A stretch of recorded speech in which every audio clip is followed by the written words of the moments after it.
Uy! Uy! Grabe, ang sarap talagang tumalon dito sa may trampoline. Pero sakto, parating na yung mga bata kasi hapon na. Hindi na masyadong mainit, kaya malamang pwede na yun silang palabasin. Pero napansin ko parang madaming mga damo-damo dito. Siguro habang wala pang mga bata, tanggalin ko muna to isa-isa. Para naman maganda tong playground namin. Ito. Dami na. Ito, tanggalin natin. Ito pa. Dito pa sa may kabila. Napakadaming damo. Di na to kasi naaalagaan eh. Ito pa. Grabe, napakadami naman nila. Sakto, habang wala pa si Vic, lilinisin ko muna to lahat para naman magandahan siya dito sa may playground. Tagal-tagal naman nun. Usapan namin. Hapon, dapat nandito na siya para makapaglaro pa kami. Pero sige, okay lang. Lilinisin ko muna tong mga damo dito. Ayan, mukhang wala ng mga damo. Ay, ayun, meron pa pala dun. Tara, linisin na natin. Saan pa kaya meron? Tingnan nyo mabuti kung meron pa dun sa ibang lugar. Para naman malinisan din natin. Ayan, mukhang wala ng mga damo. Ang ganda-ganda na ulit tingnan ng playground namin. Sigurado akong matutuwa sila dito kapag nakita nila to. Tagal-tagal naman ni Vic. Nasaan na kaya yun? Kung iwanan ko na kaya siya, nagugutom na ako eh. Di pa ako nagme-merienda. Ano sa tingin niyo mga taropa? Iwan na kaya natin si Vic? Paki-comment na lang kung anong sa tingin niyong pwede natin gawin ngayon. Napakatagal naman kasi nun. Hindi sumusunod sa usapan. Kat! Kat! Nandito na ako, Kat! Ayun na pala si Vic. Vic, saan ka pa Uy! nang galing? Ang tagal-tagal mo. Kanina pa kita hinihintay. Sorry, Kat. Ayaw pa kasi kong palabasin ng nanay ko eh. Ang sabi kasi ni nanay, mainit pa raw dito sa may labas. Kaya natagalan ako. Kaya naman pala. Akala ko di ka napupunta eh. Naku, pupunta ako. Hindi pwedeng hindi kasi may usapan tayo na maglalaro tayo ngayon. Meron niya akong dinalang mga laruan para sa iyo eh. Para meron tayo malalaro ng mga toys. Talaga? Di nga patingin. Ito nagdala ako ng robot. Tingnan mo, yan, may dala akong robot Galing Regalo sa akin yan Wow! ng ate ko. Ganda naman yan. Gumagalaw ba yan? Hindi. Ganyan lang siya ng robot. Tingnan mo yung tiyan niya, umiilaw yan. Pag gabi, kulay green yung ilaw niyan. Ang galing naman yan. Ano pa iba mong dalang laruan? Nagdala ako, meron laruan yung ate ko na teddy bear. Sigurado kasi magugustuhan mo yun. Mahilig ka diba sa mga stuffed toy? Oo, tama ka. Pwede bang makita? Oo ba? Ito, tingnan mo. Ito si Panda. Wow! Ang ganda naman nito. Mukhang ang Mm, lambot-lambot pa niya. malambot talaga yan. Ang sarap-sarap kayang ihag niyan pag natutulog. O, teka. Ito, meron pa ako. Ito, tignan mo. Si Peppa Pig. May dala akong kulay pink. Ayan Uy! Ang ganda din nito ah. Parang yung mga nabibili to sa mall ah. Napakaganda pa ng kulay.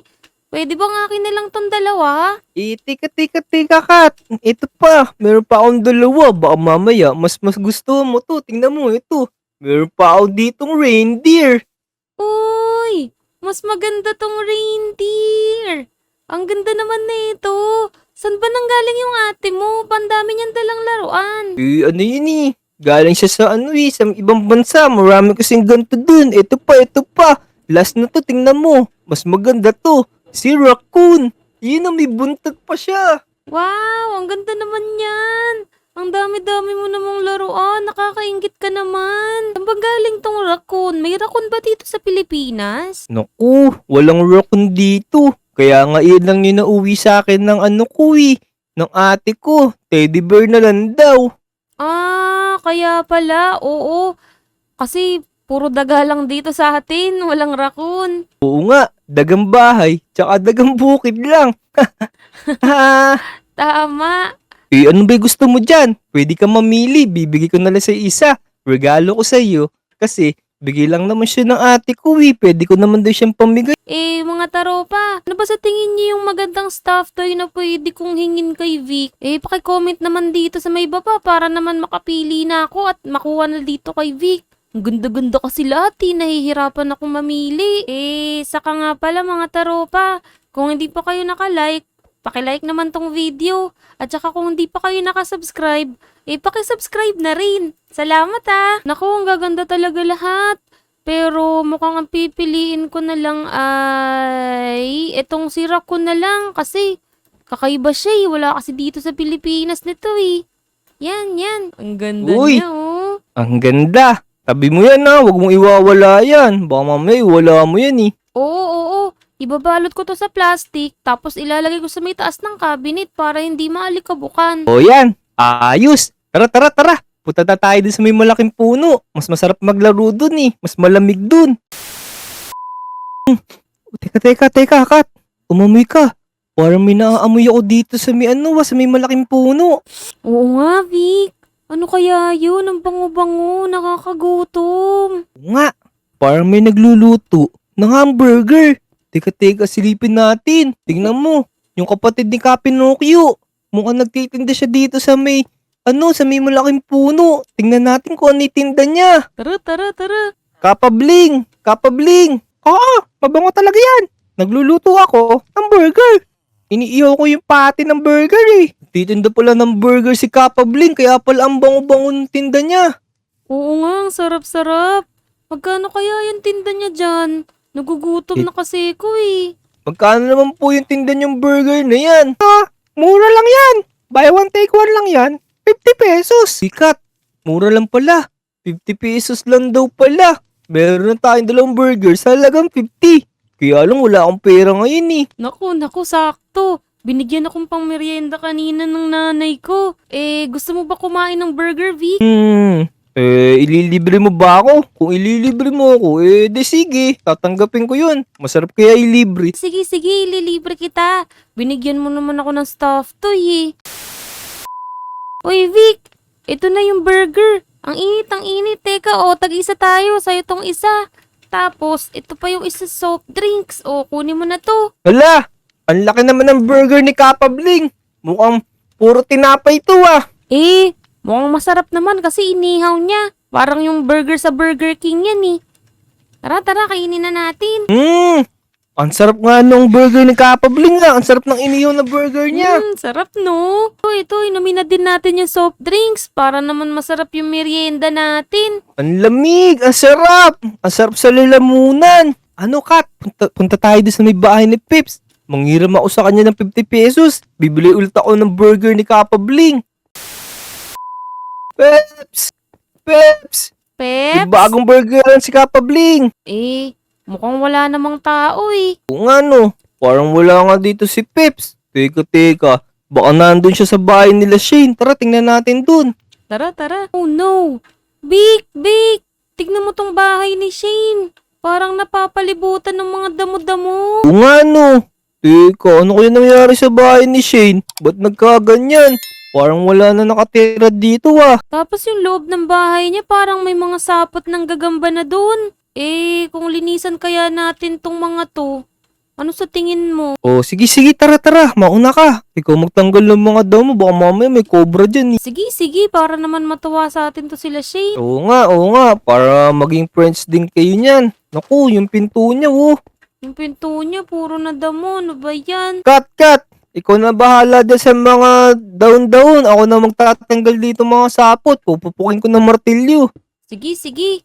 Hanap pa ako dito sa may ibang parte ng bahay niya ng mga damo. Akyat din ako sa taas Sige, Naku, grabe. ang dami din ditong mga sapot-sapot. Uy, may robot din si Shane nung katulad ng sayo. Ganda naman nito. Alam ko na. Dito kaya tayo magpalipas ng gabi. Hintayin natin sila Peps. Ayain natin sila mamayang gabi na kumain dun sa burger ni Kapabling. Pwede. Sige. Kung gawan kaya natin si Shane ng secret gaming room, ano sa tingin mo? What? Secret gaming room? Uy, mukhang ayos yung naiisip mo na yan, Kat Tama, Diba? gawin natin. Sa tingin nyo mga taropa, magugustuhan kaya ni Shane yung gagawin nating secret gaming room? Papagandahin natin yun ng sobra para naman matuwa siya. Tara Vic, mag-creative tayo para mas mabilis nating magawa. Sige. Pero teka, Kat, may naisip ako. Magbabantay na lang ako dito sa may baba para ma-surprise sila Peps. Baka kasi mamaya biglang dumating yan Kailangan tingnan ko dito sa may baba. Sige, tama ka. Tara. Move na tayo. Ayan, naka-creative na tayo mga taropa. Siguro, dito tayo magbutas sa gilid na to para hindi masyadong halata. Kasi secret. Ayan, okay na tong lalim na to. Dito naman tayo maglalagay ng hagdan para mamaya may akyatan tayo. Ayan, may ladder na tayo. Tapos ito, linisan natin to. Yan. Lakihan natin para naman komportable yung gaming room ni Shane. Ayan. Okay na siguro yung ganto kaluwag na gaming room. Ano kayang magandang kulay na ilagay sa pader para magandang tignan? Alam ko na. Ang gawin na lang natin ay yung katulad ng kulay ni Peps. Para naman matuwa si Shane. Gagawin nating kulay blue yung sahig. Tapos kulay red yung pader. Tama, tama. 10 hours later. Yun! Natapos ko nang lagyan ng kulay red tong mga pader. Tapos, yung kisame, nilagyan natin ng color black. Para pepesan na pepesan yung style. Ngayon naman, ang gagawin natin ay didesign na natin tong kwartong to. Una, maglagay muna tayo dito ng TV. Ito, dito natin ilagay. Yan. Tapos, lagyan natin ng cabinet sa ilalim. Ayan, ang perfect na. Sakto yung table.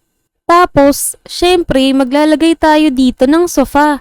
Para naman komportable tayo habang nanonood ng TV o naglalaro ng games. Yan. Sakto na to para kay Shane tsaka kay Peps. At saka kung may bisita sila, may mauupuan din. Tapos dito, lagyan natin ng bookshelf. Para naman magandang tignan. Yan.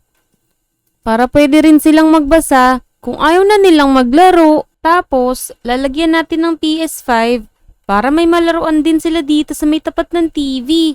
Ayan, ilagay natin dito. Yan. Sakto. Tara, magbutas pa tayo dito siguro para naman malagyan natin ng mga computers para makapaglaro rin sila ng Minecraft. Lagyan natin dito ng pinto. Yan. Tapos, lagyan natin ng pressure plate para automatic. Yan, ganda no? Ito na yung gaming room natin. So, ang gagawin natin, maglalagay tayo dito ngayon ng computer table. Ito, magkatabi si Peps tsaka si Shane. Ayan. Tapos, lagyan natin ng computer. Ayan. Ang ganda na nito. Tapos, next naman natin ilalagay ay mga upuan. Ayan. Saktong-sakto yung kulay. Parang kulay din to ni Peps ah. Tapos, lagyan natin sila ng lamp para naman may ilaw sila sa gabi. Ayan. Dito kay Shane, purple.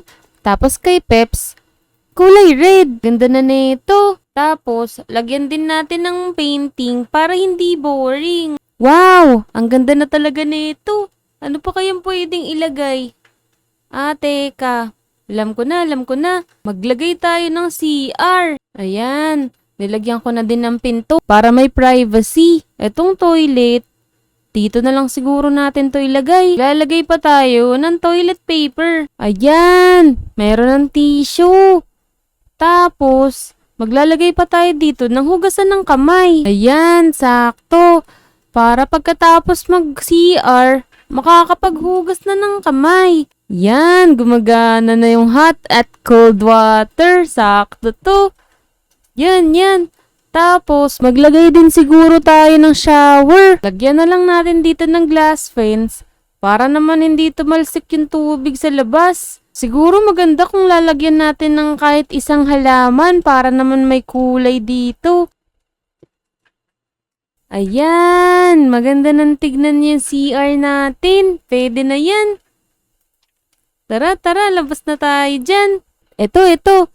Lagyan na lang natin ng konting design pa para naman mas maganda. Ayan. Okay na siguro to. Sa tingin nyo mga taropa, maganda ba yung pagkakagawa ko dito? Paki-comment naman sa baba. Tara, tawagin na natin si Vic. Vic! Dumating na ba sila, Shane? Kat, wala pa. Ano ba Kat? Tapos ka na ba dyan sa ginagawa mo? Baka mahuli na tayo nila Shane nito.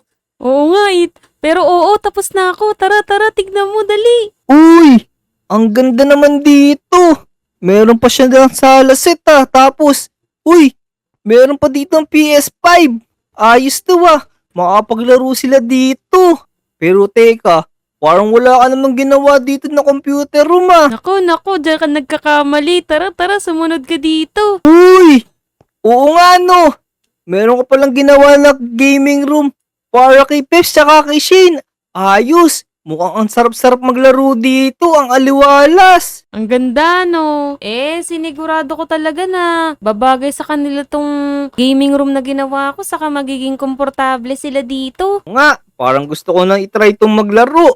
Pero hindi natin pwede itry. Yaman muna sila Peps muna. Ang una makapaglaro dito. Pero Oo teka, ano naman tong pinto na to? Ito, yung CR.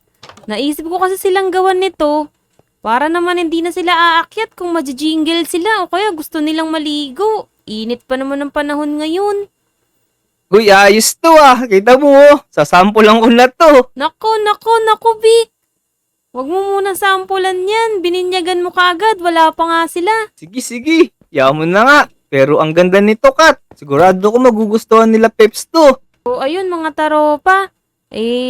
Sa tingin nyo ba magugustuhan nila Peps at ni Shane tong ginawa kong gaming room para sa kanila? Comment nyo naman sa baba. At sana, nagustuhan nyo din. Kung nagustuhan nyo naman, paki-like at subscribe na lang din tong channel ko. Maraming salamat sa inyo ha. Pero teka Vic, bago ko putulin tong video, ano bang marirate mo dito sa ginawa ko? Maire-rate ko dito is 10 out of 10. Maganda kasi. Ay naku, nabutas ko pa tong kisame. Oh no! Lalabas na ako. Lagot ako ikat. So ayun mga taropa, si Vic talaga ang gulo. Habulin ko muna siya. Bye-bye! Maraming salamat!